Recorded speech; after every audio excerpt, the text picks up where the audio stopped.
Orendorff and Watkins, working underground at 9:45 with light, found monstrous barrel-shaped fossil of wholly unknown nature. Probably vegetable unless overgrown specimen of unknown marine radiata. Tissue evidently preserved by mineral salts. Tough as leather, but astonishing flexibility retained in places.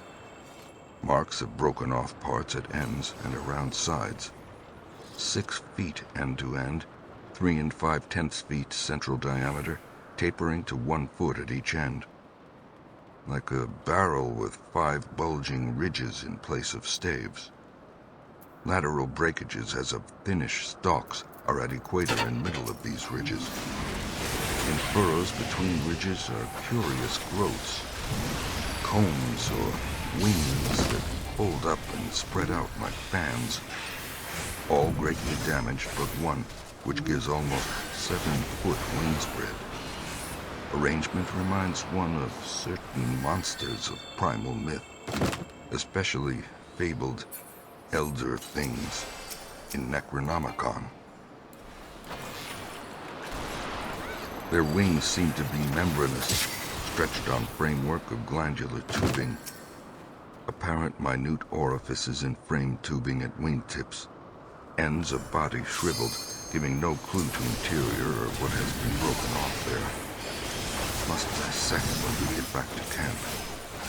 Can't decide whether vegetable or animal. Many features obviously of almost incredible primitiveness. Have set all hands cutting stalactites and looking for further specimens.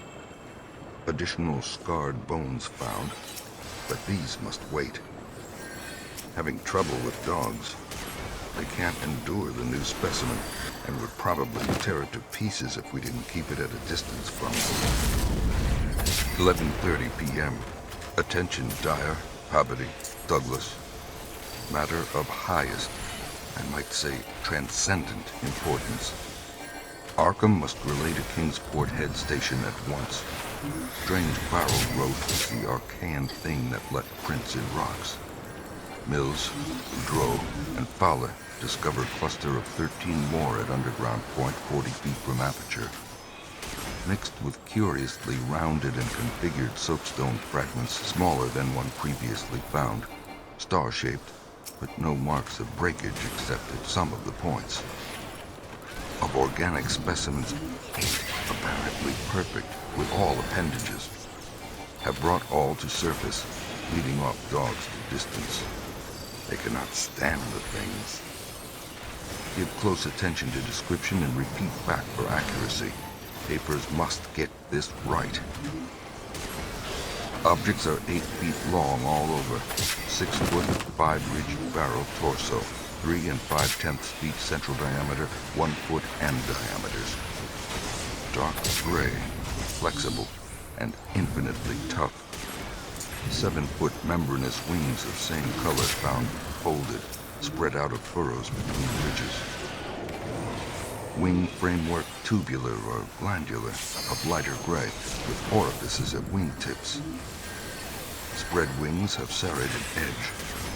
Around equator, one at central apex of each of the 5 vertical stave-like ridges, are 5 systems of light gray flexible arms or tentacles, found tightly folded torso but expansible to maximum length of over 3 feet, like arms of primitive crinoid.